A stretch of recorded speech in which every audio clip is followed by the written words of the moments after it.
Hello,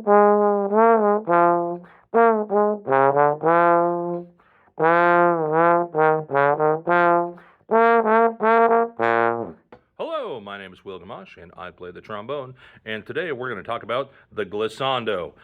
In the business, we often call this a gliss. A glissando is something that the trombone is the only brass instrument that can produce it. So you can do glissandi on string instruments or with your voice, but the trombone is the only brass instrument that can effectively glissando.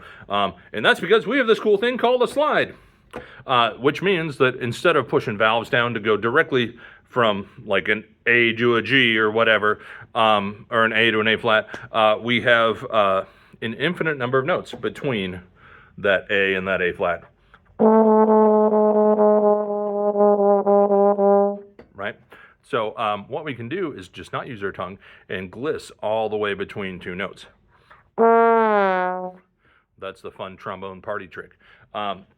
When you're doing a glissando, you often use these in jazz to kind of ornament, and also you're seeing it more and more in like little bits of classical music, and some like Bernstein uses these. Some other classical composers will do this too, but it's something that is often used as an effect, but is also a great technique for your warm-ups or your fundamentals. When I'm playing long tones, I often gliss between two notes to help my air column stay nice and steady.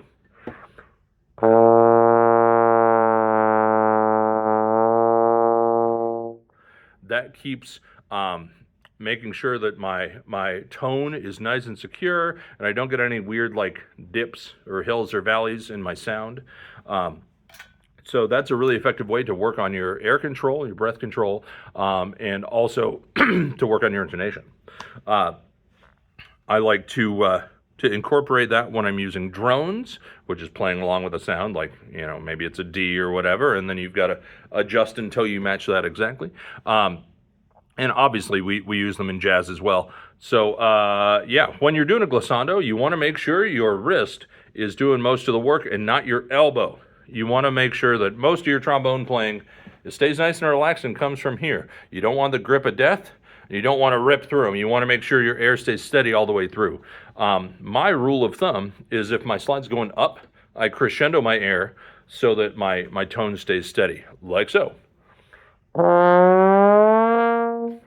If I don't do that, then I get kind of this dip in my sound, or I even diminuendo a little bit. Right? And it's just not as effective, and it doesn't lead you anywhere. You always want music to lead you somewhere. So I'm going to do a little warm-up exercise I do that uses glissandi or glissandos. I don't know. I got music degrees. I didn't get, grammar and English degrees, so apologies. Or Italian, as the case may be.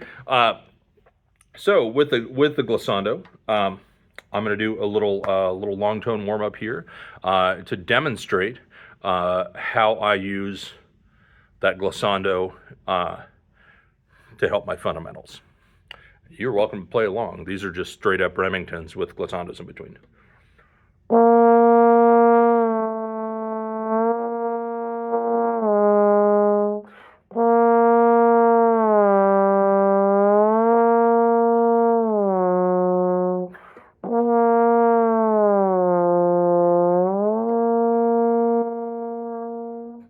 You can obviously do that in all flavors of trombone land and all registers.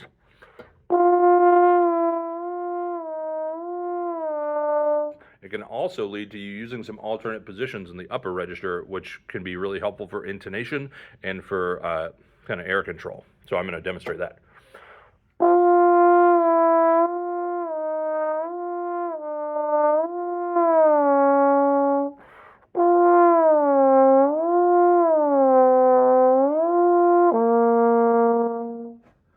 Yeah, so glissandos can be very helpful. They're also kind of fun, but you want to be careful if you're using them in an improvised solo, in like some jazz improv, or just as kind of a fun effect. You don't want to overuse it, because then you start sounding like you're part of an old cartoon.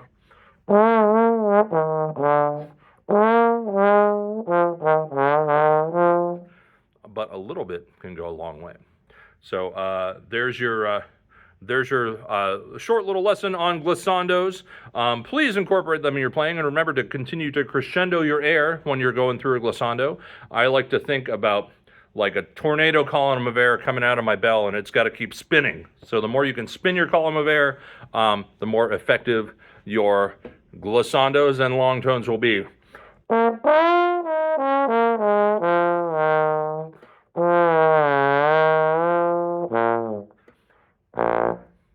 Happy practicing.